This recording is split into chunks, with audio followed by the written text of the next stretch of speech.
Hey everybody, welcome to the Playbook. We just transitioned over to the Playbook. We just had Rebel head coach Chad Cheatham on with us. I'm joined with me as always by Tim Tao, and the boss man's here today with us, BKP. BKP, a heck of a game we got to see Friday night. I couldn't stay away. In fact, I don't want you to do it right now because I want to spare the folks at home.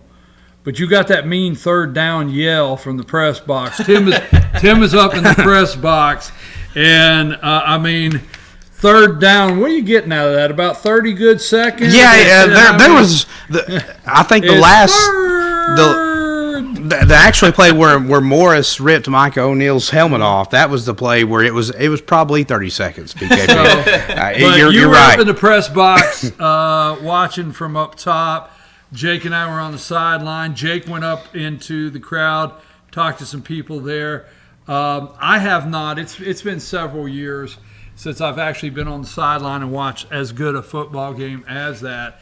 We talked about it, and I'm going to tell you, that 21-20 bothered me because as many years as I've been watching, when Pace Academy was up 21 and they blocked our extra point, and that scoreboard was lit up 21-20.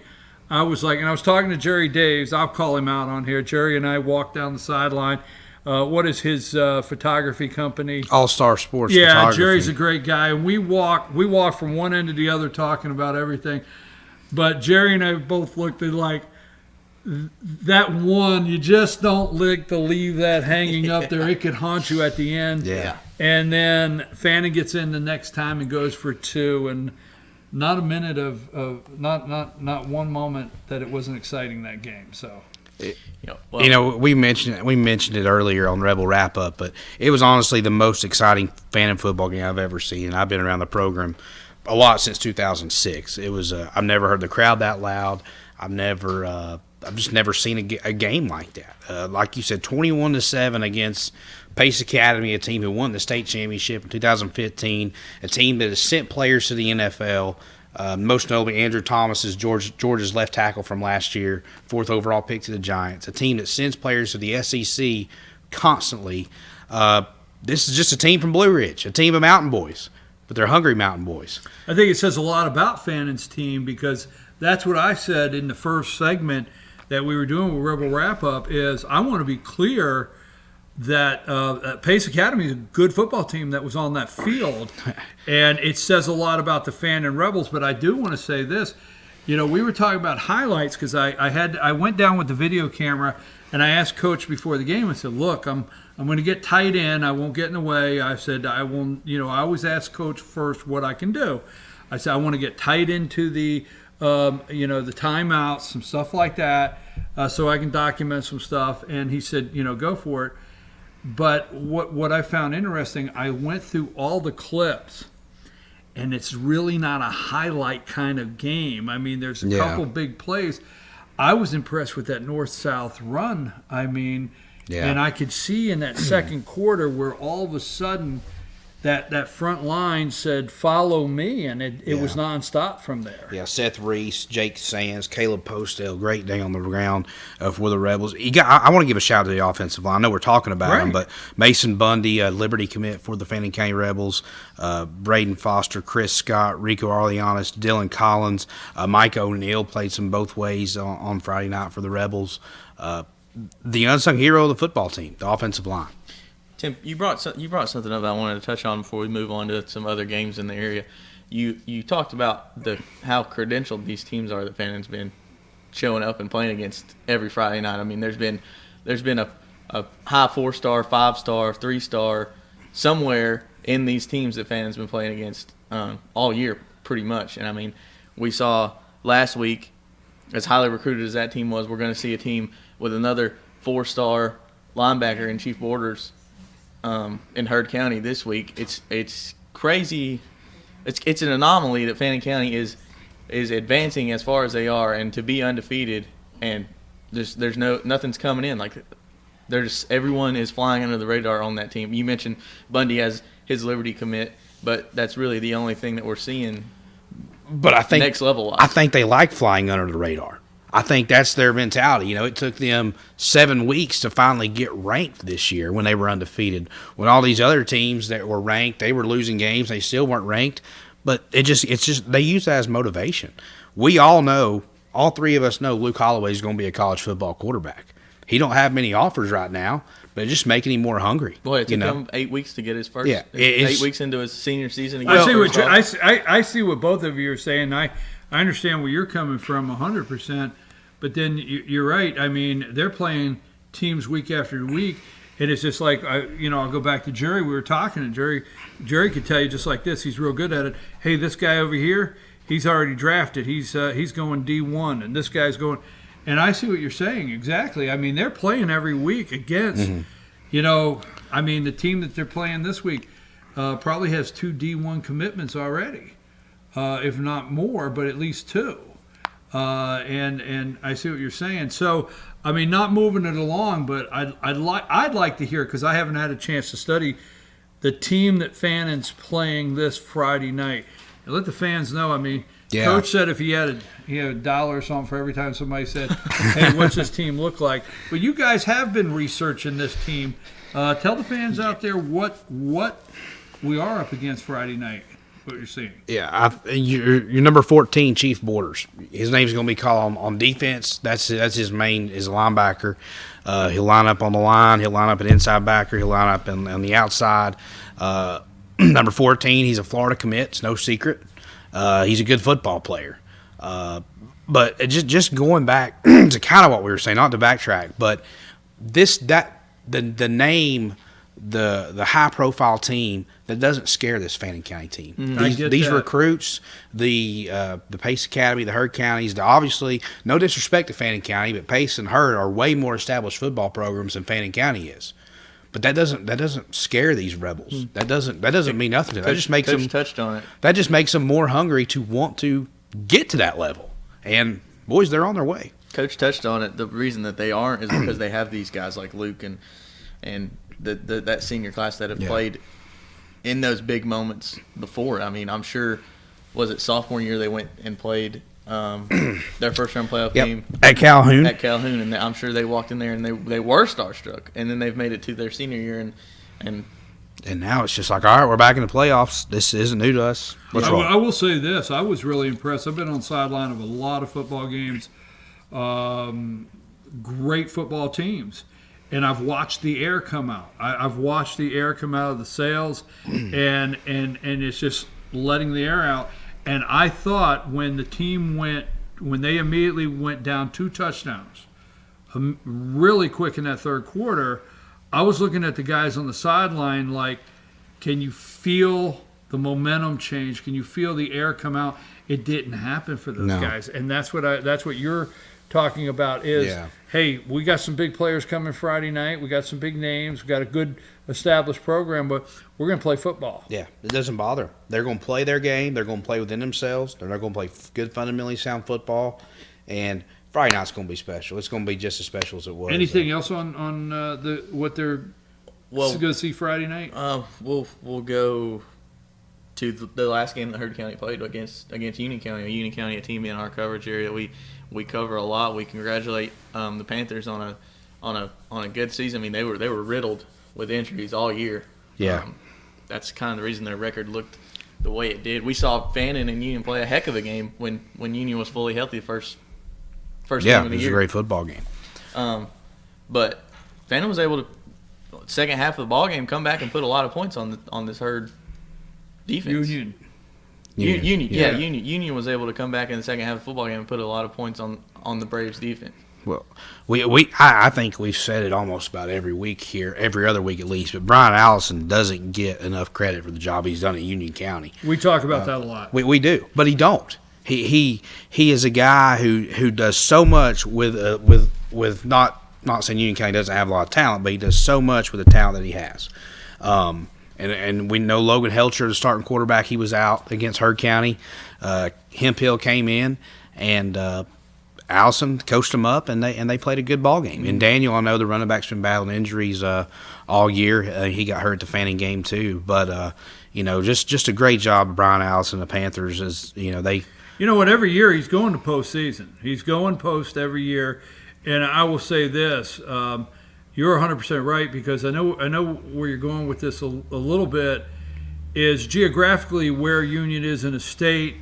He doesn't have a lot of move-ins. Yeah. It's not like every year, It's not like a Chief Borders is going to transfer in. Right, exactly. He doesn't have that.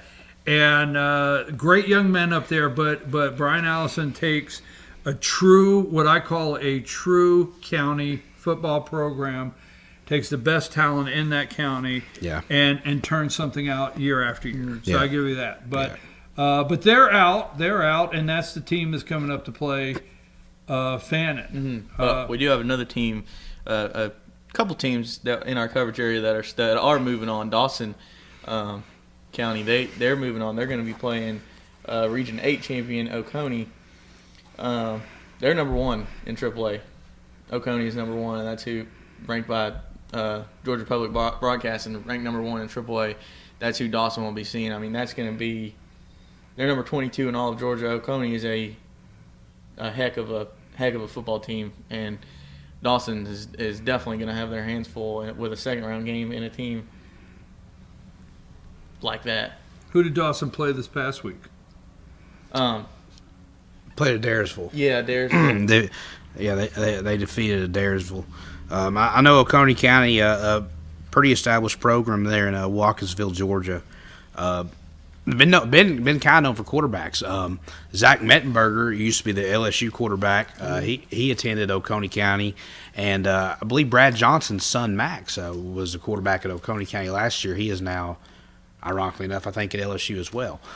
So I know they have a history of producing good quarterbacks right down there, just in the Athens area in Oconee County. So Sid Maxwell will definitely have his hands full. I know Dawson's had a little trouble this year. Defensively, they've been allowing more points than usual. I know that doesn't sit well with Coach Maxwell. They've been putting up points, but they're definitely going to have to rely on their defense to get some stops on Friday night. Well, Oconee County may be ranked number 1 in the state for 3A there. But let me just say this. If anyone in the state could put a team on the field at this time of the year and make you play football for 4 quarters, that's Sid Maxwell. And he will. So Oconee, they may have the upper hand here on all the stats, number 1, and there may be some space right here with Dawson this year in their program, but I guarantee you Oconee and the coach down there is telling his team this week, we're going to see Sid Maxwell, and they're always ready to play football. Well, let's talk about Dawson. They have put up 410 points this year. 410 points. That's a lot of points. Yeah. It's a lot of points. They've allowed 304. They're going to have to get that down Friday night. That's also a lot of points. Yes. But it's like Coach Cheatham said in our first segment tonight. When you get here, you're a good football team. Absolutely. If you're playing this week, you're playing a good football team. Absolutely. I know we don't have a lot of time left. I didn't mean to get off on that. Is there any other teams or anything else we want to highlight tonight? Well, we'll talk about another 3A team, Cherokee Bluff. They've been in our coverage area a little bit. We've covered them a few games this year. They move on and they play Carver. Carver 6-4, I think, overall, thanks to 2 forfeits. But they're playing Cherokee Bluff is we talked about points for and points allowed. Cherokee Bluff has scored 430 points this year and only allowed 146. Very good defense that Tommy Jones' guys have. Carver, the much more tested team, though, guys. They've played Buford. They've played Cherokee, which are 2 big schools. They were supposed to play Cedar Grove. That game got actually, I think they did play Cedar Grove. That game was a forfeit for Cedar Grove. They played an ineligible player. They played Westminster. They played Sandy Creek. They just got beat by GAC 35-20, which is very respectable. And they beat Hart County 32-21. So, Carver's got some losses, but the losses to Cherokee, which is a 7A school, Lovejoy, Buford, and GAC. Those are 4 pretty good football teams. Yeah, I've watched GAC a couple times. In fact, I know we have some Fannin County Rebel fans out there that are glad that we no longer. They don't like that word, Brian. Yeah, exactly. I didn't bring it up. I did. Sorry. You're the one who brought it up. I don't like that word. Let me say one thing really quick on that. But Cherokee Bluff, is this season 3 for them? It is. Is season Yeah. 3. Because, first of all, I remember season 1, and Cherokee Bluff is over at Flowery Branch, and the way they split that, not to take up too much time, but the way they split that school up, 3 years ago when they started that program, they got an enormous amount of the young talent, great talent, that was not going to get on the football field at the old school, but we're going to get to play. And I said, I watched them, the year 1, I watched them, and I said, this is not an expansion school. Don't get confused here. This is an A1 program. No doubt. Ramped up just like that. So it says a lot in the 3rd year of this school that they're in second round. And their coaching staff over there, they know these kind of games. What is the head coach's name over there? Cherokee Bluff, Tommy Jones. Yeah, Tommy Jones has been in this situation several times in the playoffs, and he knows this. He knows football this time of the year. Absolutely. The coach. Another game we got to get to. White County lost. They lost to Rockmart in 7 AAA, so they're out. North Hall, however, did beat North Murray in a shootout, 36-28. You know what their reward is? No. GAC. They get to play GAC. They used to be region. They used to be region foes. So GAC switched to the Atlanta side region, where they belong. Hope I don't get in trouble for saying that, but that's where they belong. They don't belong up here playing the mountain schools. So when their name's Greater Atlantic Christian. So now North Hall matches up again with GAC in the playoffs. GAC's 10-0. North Hall's 8-4. North Hall got to travel to GAC. They're familiar with traveling to GAC. Coach Bishop run wing T offense. They want to control the clock, keep GAC off the field, play some defense. You never know, anything can happen. Guys, I don't want to leave anything out, and I know we got to get a wrap. So is there something you had prepared that we want to make sure we cover before? I just want to say I've got 7 all through 1A games that you if football fans need to keep an eye on. 7A, there's the 1, 2, and 3 teams playing good game. Grayson and Harrison, Colquitt and Walton, Roswell and Norcross. 6A, number 3 Westlake is playing number 5 Richmond Hill. 5A, number 4 Cartersville is playing St. Pius. Number 8 Calhoun is playing number 9 Clark Central. 4A. That's going to be a really good game. 4A, Marist is playing Flowery Branch. We just talked about the split between Cherokee Bluff, Flowery Branch. 3A, Dawson, Cherokee Bluff. We talked about them. 2A, not counting Fannin County, Callaway and Lovett. Huge game. Number 6 and number 5 on the other side. And Rabun County is playing Model. With all due respect to Model, I think they may be in trouble Friday night. But a great season for Model in Fannin County's region. A team coached by Jeff Honeycutt, done a great job all year. 1A Public, Metter in Mitchell County. 1A Private, Prince Avenue Christian's playing Darlington. So just a quick rundown all the way through all of our classifications. Hopefully we'll be back here next week with the Rebel wrap-up before the playbook. Anything you guys want to add? There's nothing better than high school football playoffs. You got to love it. I love it. It's a great time of the year. Hope to be back next week. Folks, bundle up. Don't complain now. Bundle up. It might be a little chilly, but get over here Friday night, kickoff 7:30, high school football, round 2. Fannin County Rebels will host the Herd, what's their name? County Braves. And they do the tomahawk chop. And they will host Friday night. Let's fill the stands. We heard from Coach Cheatham how much that means to the team and them getting pumped up. It's the 12th man up there, and Tim will be up there yelling his third down that takes about 30 seconds. You'll know it's him immediately. But, it's an exciting time, high school football Friday night. Want to make sure you guys come out. Jake and I will be on the sideline again last week before the game on Team FYN Sports Facebook page. We did a pregame show. We talked about the matchup. We showed some pictures. Then at halftime, we did a halftime show on Team FYN Sports Facebook page. We did a good 8-9 minutes. What was going on, what we expect coming out in the second half. So we'll be doing that again. And some video and keeping up with the game. I don't have anything else. Just can't wait for Friday night. Go Rebels. We'll see you Friday.